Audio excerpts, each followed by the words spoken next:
are going to discuss about the heating effect of electric current. Okay, so yesterday we discussed about the how much heat is generated in a conductor, or on what factor that generated heat is depend when electric current flowing through a conductor.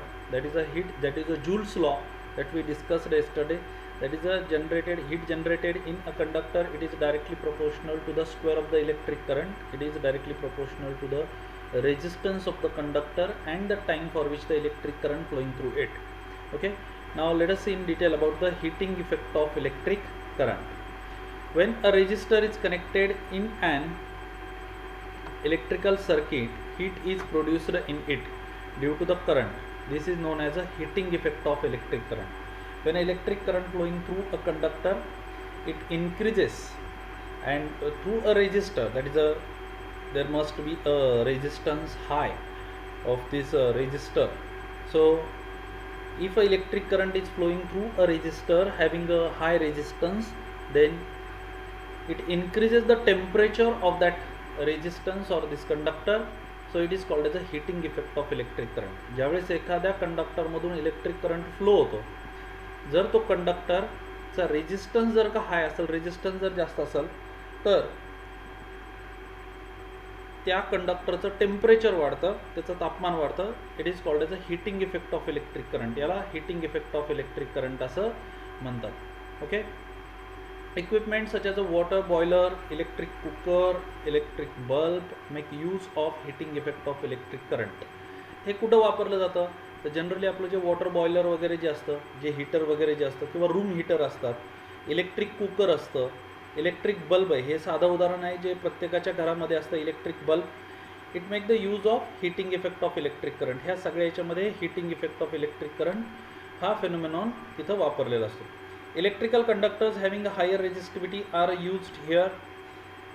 ज्या ठिकाणी आपल्याला heating effect of electric करंटचा वापर करायचा आहे, तिथं जे conductor आहेत हे हाय रेजिस्टन्सचे वापरले जातात. ओके, जर गुड कंडक्टर कॉपरचं वायर जर का तुम्ही वापरलं, तर एका टर्मिनलपासून दुसऱ्या टर्मिनलपर्यंत इलेक्ट्रिक करंट सहज फ्लो होईल. ओके, हिटिंग इफेक्ट म्हणजे काय की याच्यामध्ये एखाद्या कंडक्टरमधून फ्लो होणारे जे इलेक्ट्रॉन्स असतात, त्या इलेक्ट्रॉन्सला जर का अडथळे निर्माण झाले, म्हणजे त्यांना रेजिस्ट झाला, त्यांना विरोध झाला, तर तो विरोध कमी करण्यासाठी किंवा ते अडथळे ओव्हरकम करण्यासाठी, त्यांना पार करून पुढे जाण्यासाठी काही कायनेटिक एनर्जी जी असते त्या इलेक्ट्रॉनची, ती कायनेटिक एनर्जी वापरली जाते.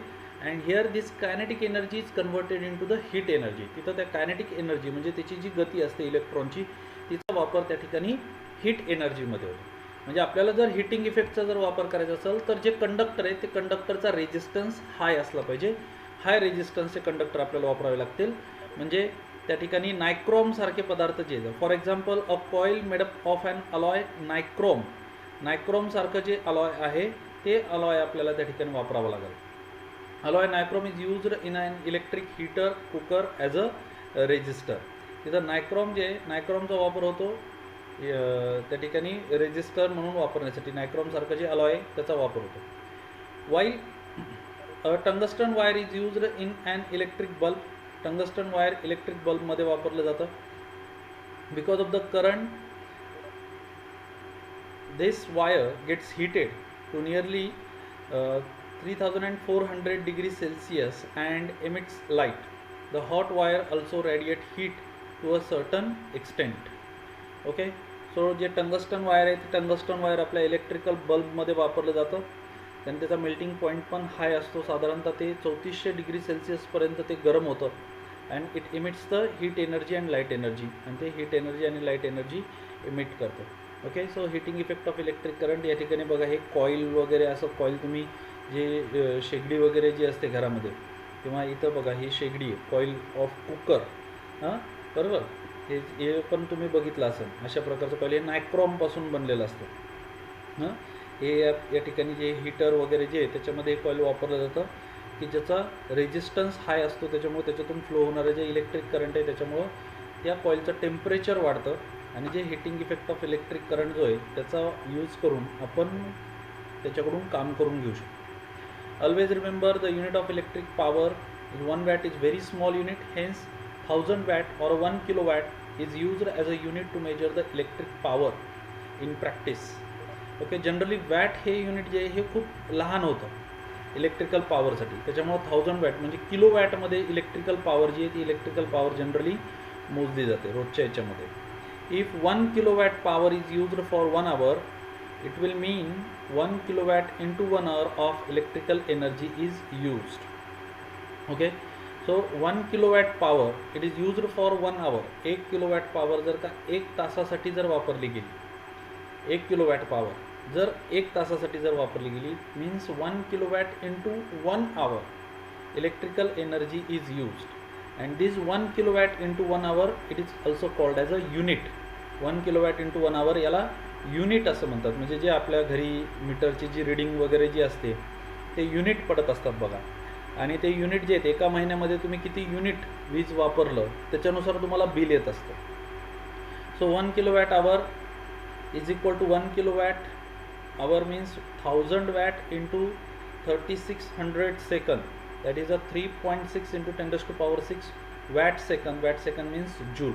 म्हणजे 1 किलोवॅट आवर म्हणजे एक युनिट जर आपण आपल्या विजेचं जर मीटरमध्ये जर भरलं तर साधारणतः किती वर्क डन आपण करून घेतलेलं असतं, लाईटकडून विजेकडून किती कार्य झालेलं असतं, तर 3.6 इंटू 10⁻⁶ जूल एवढं कार्य त्या ठिकाणी झालेलं असतं. ओके, हे काय फक्त तुम्हाला ते लक्षात ठेवायचं आहे. Okay, several times we hear or read about a building catching a fire due to a short circuit.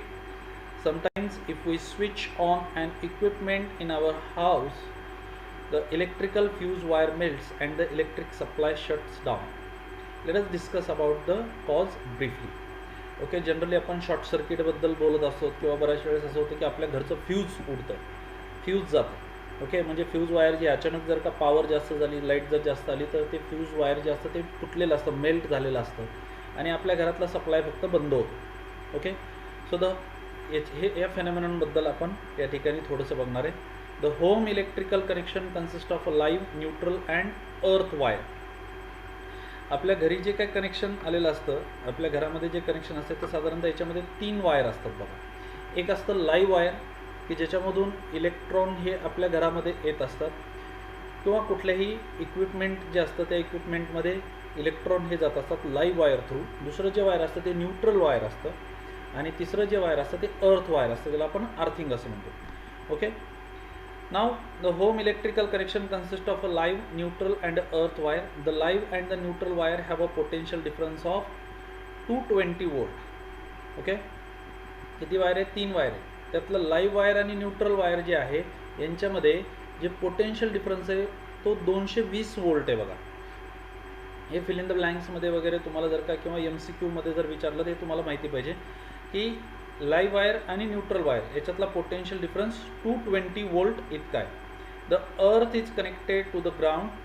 अर्थ वायर हे जमिनीमध्ये त्या ठिकाणी कनेक्ट केलं जातं. Due to the fault in equipment or if the plastic coating of a live and the neutral wire gives away, the two wires come in a contact with each other and a large current flows through it, producing heat.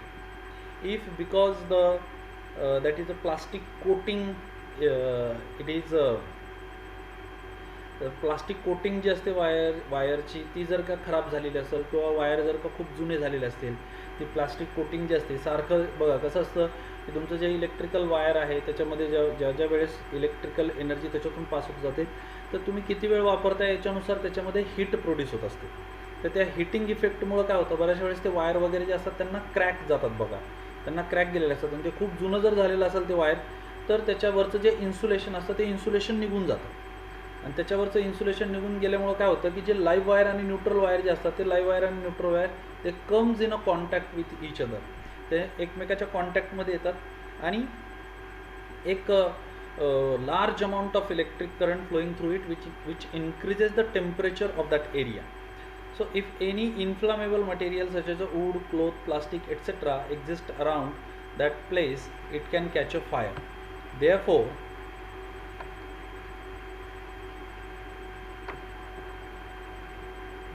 a fuse wire is used as a precautionary measure. We have learnt about the fuse wire in the previous standard. As soon as high current flows in a circuit, the fuse wire melts and breaks the circuit, and any mishap is avoided.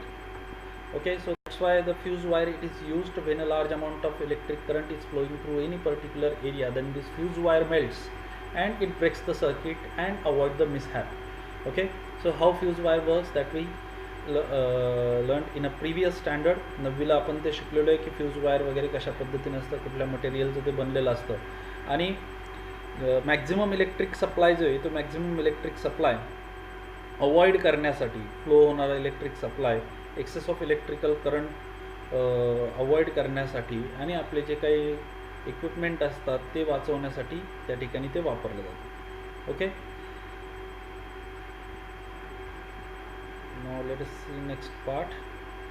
Many times, particularly in the summer season, huge electrical power is used in the evening due to the home lighting, fans, air conditioner, use of electricity in shop, etc. As a result, excessive current is drawn from the transformer supplying the electricity, and if the capacity of the transformer is insufficient, its fuse wire melts and the supply gets shut down. Such events occur due to the overloading. Okay, तर आपण एक बघितलं short circuit. Okay, short सर्किटमध्ये काय झालं तर live wire आणि neutral wire it comes in a contact. Live wire आणि न्यूट्रल वायर हे अचानक एकमेकाच्या कॉन्टॅक्टमध्ये आले, त्याच्यामुळे त्यांचं जे काही सर्किट आहे, म्हणजे इलेक्ट्रिकल करंट हे लाईव्ह वायरकडून निघून इक्विपमेंटपर्यंत जाणार. इक्विपमेंटमध्ये समजा एखादा या ठिकाणी इक्विपमेंट घेतला आपण, इलेक्ट्रिक बल्ब घेतला, तर लाईव्ह वायरमधून इलेक्ट्रिक करंट जे चाललेलं आहे ते त्या बल्बपर्यंत जाणार, बल्बची फिलामेंट गरम करणार आणि मग तिथून न्यूट्रल वायरमध्ये येणार. हा एक त्याचं सर्किट आहे, हे कम्प्लीट सर्किट आहे. ओके, त्या सर्किटमध्ये आपलं असणारं जो काय बल्ब आहे तो एक रेजिस्टर म्हणून त्या ठिकाणी जोडलेला आहे. ओके, पण काय होतं की जर लाईव्ह वायर आणि न्यूट्रल वायर जर एकमेकाच्या कॉन्टॅक्टमध्ये आलं तर काही इलेक्ट्रिकल करंट जे आहे ते त्या इकडं जाण्याच्या ऐवजी लगेच त्याची जी डायरेक्शन आहे ते लाईव्ह वायरकडून न्यूट्रल वायरकडे जाते आणि एक लघु परिपथ, एक शॉर्ट सर्किट त्या ठिकाणी तयार होतं आणि त्याच्यामुळं खूप जास्त इलेक्ट्रिक करंट त्या छोट्या भागामधून फ्लो झाल्यामुळं तिथलचं टेम्परेचर अचानक वाढतं आणि त्याच्यामुळं हीट एनर्जी वाढल्यामुळं तो जो काय पार्ट आहे तो पार्ट त्या ठिकाणी स्पार्किंग त्या ठिकाणी होते, आपल्याला स्पार्क त्या ठिकाणी बाहेर आलेला दिसून येतो. आणि जर त्याच्या आजूबाजूला जर काही लाकूड वगैरे असे पदार्थ जर असतील तर ते पेट घेतात, हे झालं शॉर्ट सर्किट. ओके, आता दुसरा जो भाग आहे तो आहे ओव्हरलोडिंग. ओव्हरलोडिंगमध्ये काय होतं की अचानक खूप मोठा इलेक्ट्रिकल करंट जर का एका ठिकाणी जर का आलं किंवा एका ठिकाणाहून जर का फ्लो झालं, हां, जसं की उदाहरणार्थ उन्हाळ्याच्या दिवसामध्ये काय होतं, उन्हाळ्याच्या दिवसामध्ये सगळ्यांच्या घरी फॅन किंवा बऱ्याचशा जणांच्या घरी किंवा ऑफिसमध्ये AC वगैरे चालू असतात, फॅन तर कंटिन्यू चालू असतात, दिवसभर चालू असतात, लाईट वगैरे चालू असतात संध्याकाळच्या वेळेस. ओके, तर याच्यामुळं खूप जास्त इलेक्ट्रिकल एनर्जी वापरली जाते. त्याच्यामुळं जे ट्रान्सफॉर्मर जे असतात, बऱ्याच वेळेस जे ट्रान्सफॉर्मर जे असतात त्या ट्रान्सफॉर्मरमधून खूप जास्त इलेक्ट्रिकल सप्लाय त्या एरियाला प्रोव्हाइड केला जातो. मग त्या एरियामध्ये जर का खूप जास्त इलेक्ट्रिकल सप्लाय जर का वापरला गेला असेल, बऱ्याचशा वेळेस अशा प्रकारचे जे एरिया असतात त्या ठिकाणी ज्या ग्राइंडिंग मशीन वगैरे जे असतात, ठीक आहे ना, ते गिरणी वगैरे जे राहतात ते सुद्धा त्याच्यावरती असतात. काही ठिकाणी वेल्डिंगचे वगैरे काम जे दुकान वगैरे असतात त्याचा सगळा सप्लाय एकत्र होतो आणि त्याच्यामुळं तो लोड सहन न झाल्यामुळं त्याचे काही ट्रान्सफॉर्मर जे असतं, if the transformer is insufficient, the capacity of a transformer is insufficient, its fuse wire melt and the supply gets shut down. त्याचे फ्यूज वायर मेल्ट होतात आणि त्या पूर्ण एरियाचा सप्लाय बंद होऊन जातो. So it is called as a overloading. याला overloading असं म्हणतात. हे ओव्हरलोडिंग आपल्या घरामध्ये सुद्धा एखाद्या वेळेस होऊ शकतं. घरामध्ये एकच बोर्ड आहे, तुमचा इलेक्ट्रिसिटी बोर्ड आहे आणि त्याच्यावरती काय केलेलं आहे तुम्ही, बरेचसे इक्विपमेंट जे ते एकाच ठिकाणी तुम्ही जोडलेले. म्हणजे जसं की त्याचं जे आपलं जे आयर्निंग करताना जे इस्त्री वगैरे जे आहे ते त्याच्यावरती लावलेलं आहे, हीटर आहे तिथं जर लावलेलं तर खूप मोठा सप्लाय एकाच वेळेस ते बोर्डमध्ये खूप जास्त इलेक्ट्रिकल करंट एकाच वेळेस येतं आणि त्याची जर का कॅपॅसिटी तेवढी जर नसेल तर त्या ठिकाणी ते बर्न होऊ शकतं, ते जळू शकतात त्याचे वायर वगैरे जे. It is called as a overloading. याला आपण ओव्हरलोडिंग असं म्हणतो. Okay, now do you know these days the miniature circuit breaker, that is MCB switches, are used in homes. हे या प्रकारचे स्विचेस बघितले असतात बघा तुम्ही, हे MCB स्विचेस आहेत बघा. हे प्रत्येकाच्या घरामध्ये जनरली आजकाल प्रत्येक ठिकाणी लावलेले असतात. ओके, सो याचं काम काय, Wien the current in the circuit suddenly increases this switch opens and the current stop. अचानक जर का करंट जर का सप्लाय जर का वाढलेला असेल तर हे जे काही स्विच असतात हे switch opens and the current stop, हे स्विच ओपन होतं म्हणजे हे बटन जे ते खाली येतात आणि आपलं सर्किट ब्रेक होऊन जातं आणि थोड्या वेळासाठी म्हणजे तेवढ्या भागापुरतं किंवा तेवढ्या एका बोर्डपुरतं आपला सप्लाय बंद होऊन जातो. पूर्ण घरातलं बंद होत नाही, तेवढ्या बोर्डपुरतं. मी आत्ता तुम्हाला जे उदाहरण सांगितलं की एकच बोर्ड आहे आणि एका बोर्डवरती जर का तुम्ही असे खूप जास्त इलेक्ट्रिकल एनर्जी वापरणारे जर इक्विपमेंट जर तुम्ही वापरत असताल, म्हणजे सकाळी एका बाजूला तुमचं गरम पाणी गरम करणं वगैरे चालू आहे आणि त्याच बोर्डमध्ये तुम्ही जर का पिन लावली आणि इस्त्री वगैरे करण्यासाठी, कपडे इस्त्री करण्यासाठी जर सुरुवात केली, काहीतरी गडबड आहे तुम्हाला, असं जर झालं तर खूप जास्त सप्लाय एकाच वेळेस तिथं आला, तर असं जर झालं तर हे जे काही MCB जे असतं हे ट्रॅप होतं आणि हे ट्रिप झाल्याच्या नंतर हे ट्रिप झाल्याच्या नंतर तिथलचं सप्लाय तात्पुरता बंद होतो.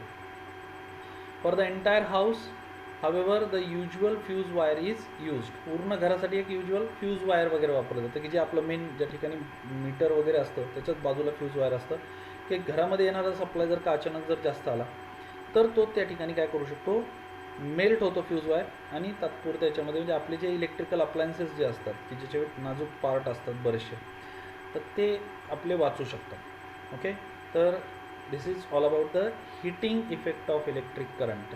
Heating effect of electric current, त्याचे ॲप्लिकेशन्स काय ते आपण, हिटिंग इफेक्ट काय ते आपण जूल्स लॉ किंवा मागच्या तासामध्ये बघितलं होतं. या तासामध्ये आपण त्याचे नेमके ॲप्लिकेशन्स काय कशा पद्धतीने वापरलं जातं, आपल्या घरी असणारं जे काही इलेक्ट्रिसिटी कुकर असेल किंवा मग त्या ठिकाणी हीटर असेल हे किंवा इलेक्ट्रिक बल्ब असेल, हा कशा पद्धतीने वापरला जातो, हिटिंग इफेक्टचा वापर कसा केला जातो. सेफ्टीसाठी हिटिंग इफेक्टचा वापर, फ्यूज वायर जी आहे याच्यामध्ये हिटिंग इफेक्ट ऑफ इलेक्ट्रिक करंटचा वापर सेफ्टीसाठी कसा केला जातो, MCBमध्ये तो कशा पद्धतीने केला जातो, हे आपण आजच्या तासामध्ये बघितलं. ओके.